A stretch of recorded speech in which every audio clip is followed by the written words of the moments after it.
Welcome back to our channel One Step, where we post tutorial video. Today I'll teach you guys how you guys can unfollow everyone on Facebook at once. And it's pretty simple, so follow the step. And before I show you the steps, if you guys are new to our channel One Step, hit the subscribe to our channel and let's move on. So after you open Facebook, what you want to do is click on the menu icon at the bottom right of your screen. Now once you click on the menu icon, it's going to bring you to the Facebook's menu page. Now once you're over here, what you want to do is click on the setting icon at the top right of your screen. Now once you click on the setting icon, it's going to take you to Facebook's setting page. And over here, the first option right under preferences, which says newsfeed, you want to click on newsfeed. And if you don't see newsfeed, you can see the search icon at the top. You can click on it and just search for a newsfeed over here. And your newsfeed should show up at the bottom and you can click on it. It's going to bring you to the same page, alright? Now once you're over here, you can see the third option where it says unfollow. You want to click on unfollow and it's going to show you all the pages you follow right now. So in order to unfollow them, just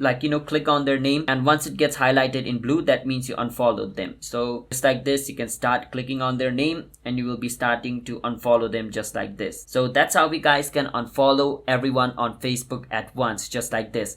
Once you select everybody, just make sure to click on done at the top and this will be done. So once I click on unfollow again, as you guys can see, I have less page than I had before. So that's how we guys can unfollow everyone on Facebook at once. So if you guys found our video helpful, hit the subscribe to our channel One Step. I'll see you guys next time.